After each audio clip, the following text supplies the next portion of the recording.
नहीं, आप बात सुनो, कंपेयर भी बराबरी का करते हैं। अब मैं कुछ बोलना नहीं चाहता हूं, ठीक है, छोड़ो। Faraz, out of this. Jawad, ये इनको समझाना पड़ेगा। रोहित फराज को समझाना पड़ेगा उस भाषा में जो इनको समझ आती है। बिल्कुल से रोहित एंड फराज। रोहित, ऐसा है, हिजरों के फौज के जो जनरल हैं मुनीर, हाँ, और महाहिजरा मुनीर जैसे समूह के जो नेता हैं शहबाज, इनके शरीर में इतनी ताकत नहीं है कि ये भारत के नागरिकों का सामना कर सकें। अरे चुप रहो तुम, अपनी हैसियत में रह के बात करो। अंदर जो है ना, भारत के सामने खड़ा होने की स्थिति में हो तुम। करारा जवाब देगी भारत की सेना।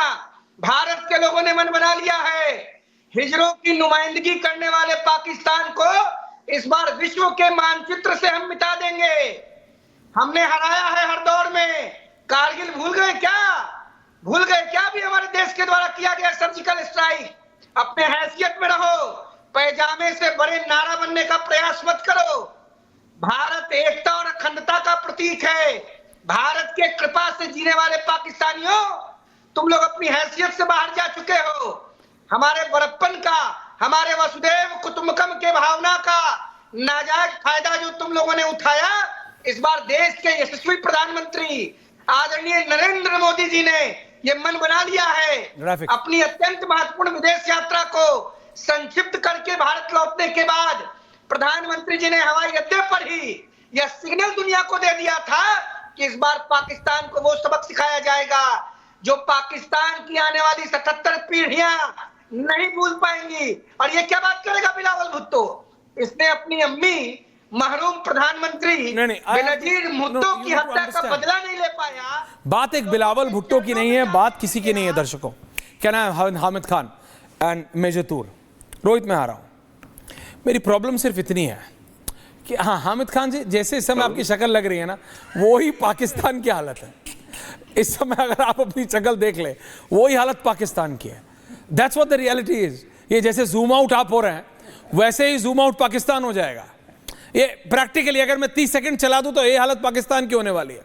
मेजर तूर, ये पाकिस्तानी कब समझेंगे? Can I have only Major Toor with the weapons graphics? Major Toor, इनको कैसे समझाएं कि you are in no position? Pakistan की कोई स्थिति नहीं है। ये सोशल मीडिया का ट्वीट नहीं है कि ट्वीट करके निकल जाओगे, लॉग आउट कर लोगे। It's about real war. Major तूर,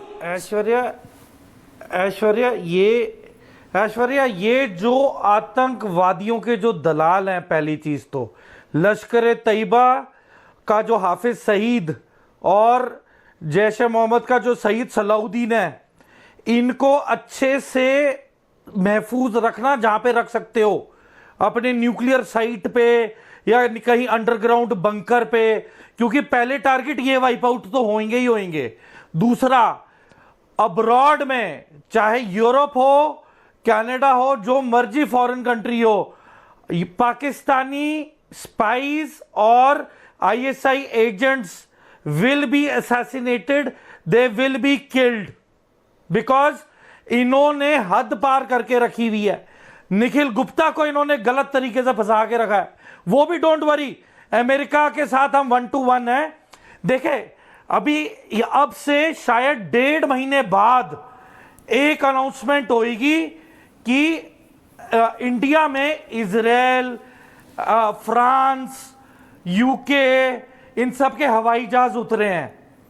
और उसके बाद जो तैयारियां होंगी, देखे, यूएस तो पहली तैयारी कर रहा है हमारे साथ, वो एम्फिबियस लैंडिंग और ये जो भी एक्सरसाइजेस हैं। तो देखे, कुछ तकड़ा तो आ ही रहा है आपकी तरफ, आ रहा है। लेकिन मैं ये पूछ रहा हूं शहजाद एंड फराज से, मैं शर्मा जी से बहुत खफा हूं। क्यों? आपने बताया कि हमारे पास दुगने टैंक है, आपने बताया हमारे पास दुगने एयरक्राफ्ट है। गधे किसके पास ज्यादा है? गधे इनके पास ज्यादा। सुअर किसके पास? फराज के पास। भैंस किसके पास? फराज के पास। अरे गधों के अंदर उनकी तुलना 25 करोड़ से ज्यादा गधे हैं। फराज, सुअर कोई 15-20 करोड़ सुअर है। तो पाकिस्तान के पास इतने सारे गधे, सुअर, भैंस, ये है। अच्छा फराज साहब, आप अच्छे भले इंसान दिखते हो, पता नहीं कैसे आप पाकिस्तान में लैंड हो गए, पर एनीवे आप अच्छे वाले दिखते हो। आप मुझे सिर्फ इतना बताओ कि पाकिस्तान का आतंक से कोई लेना देना नहीं, तो ओसामा कहाँ मिला, ये खालिद शेख कहाँ मिला, ये एलईटी कहाँ से ऑपरेट होता है, ये जैश ए मोहम्मद कहाँ की उपज है, ये टीटीपी कहाँ से है। आप आतंक की जननी हो, आप आतंक की जो है epicentre, your epicentre of terrorism. आप देश नहीं हो, your not nation, your abomination. Abomination जानते हो कि बहुत ज्यादा हो गया इंग्लिश। नेशन, अबॉमिनेशन, अबॉमिनेशन मतलब धिक्कार हो आप पूरी दुनिया के सिविलाइजेशन पर। और वो चौकीदार सोया हुआ नहीं है। आपकी संस्कृति आपको पता नहीं, हमारे यहाँ शिव जी की तीसरी आंख बंद होती है। तीसरी आंख बंद थी तो सर्जिकल स्ट्राइक और बालाकोट हो गया। तीसरी आंख खुल जाएगी तो सोचो क्या होगा, तांडव होगा, तांडव। तो अभी अपनी सलवार पतलून बचा के भागो और आतंक के लिए माफी मांगो। और जो आपने किया है कल्पना से परे सजा होगी, कल्पना से परे। खाली ग्लास लेकर घूमोगे या भरा हुआ ग्लास पाओगे पता नहीं चलेगा आपको। अभी तो एक गोली नहीं चली है तो झेलम का हाल देख लो और चेनाब का हाल देख लो।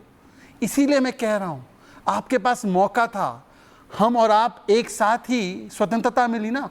हमारा क्या है, यूट्यूब का सीईओ, गूगल का सीईओ, एप्पल का सीईओ, सब बड़ी कंपनी का इनका CEO, गधों का भारतीय CEO। मुल्क का। और आपका क्या, एलईटी का सीईओ, अलकायदा का सीईओ, जैश ए मोहम्मद का सीईओ। नहीं, लेकिन आपको एक परेशानी नहीं चीज, होती? एक चीज शहजाद जो सिर्फ यही बना सकते थे, ये जो बार्टर किया इन्होंने, गधे दे के बंदूक लेते हैं। ये बार्टर दुनिया में कोई नहीं कर पाया आज तक।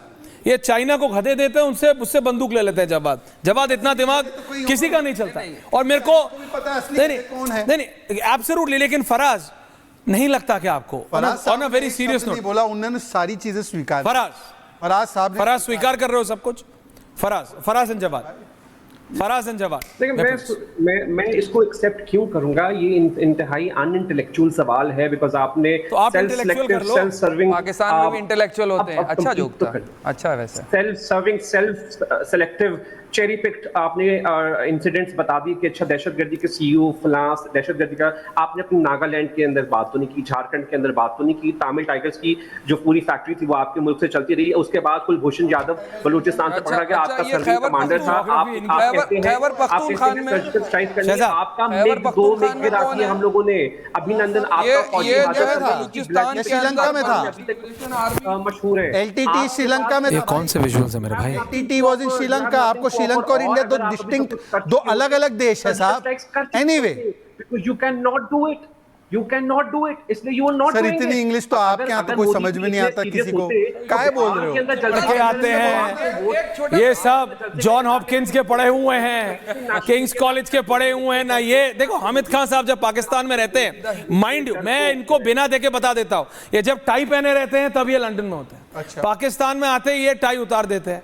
टाई वालों की इज्जत नहीं है पाकिस्तान में। जवाद कुछ आपसे बात कर रहे हैं, हामिद खान सैयद जवाद आपसे बात कर रहे हैं। हामिद खान सैयद जवाद आपसे कुछ बोल रहे हैं। रोहित आ रहा हूं, देखिए रोहित को मिलाइए। रोहित एंड भारत की जवाब बोल। कूटनीति और भारत की नई है ऊंट नीति, इन दोनों को आप जो है आप समझ नहीं पा रहे हैं।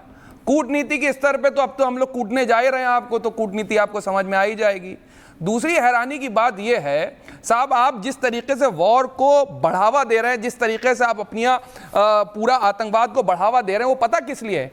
क्योंकि इसके बाद आपका कटोरा जो है और बड़ा हो जाएगा गल्फ कंट्रीज के पास जाने के लिए। उन्हीं गल्फ कंट्रीज एक और जवाब, आई ओनली वांट जवाब। नहीं जवाब, मैं आपका जवाब इस पे लेना चाहता हूं। इन्होंने जो पहलगांव में किया, विजुअल चलाओ जरा बाइसन वैली के, ये कलमा वाला एंगल यार मुझे बोलने दो, नहीं तो फिर मैं चला हामिद जाता खान हूं। साहब, ये ऐसे आप मत करा करो ऐसे। चले जाओगे तो कौन कुछ ही आपको लोग बताएगा? हैं जो बात करने लायक है पाकिस्तान में, उसमें से आप अच्छा लगता है ना कि आप इन्होंने ये जो कलमा वाला एंगल किया पाकिस्तान, उस पर भी आता हूं। नहीं उसी पे मेरे को बात चाहिए। ये कलमा वाला एंगल, ये जानबूझ के ये भारत में ये जो डिवाइड का ये जो कोशिश कर रहे हैं,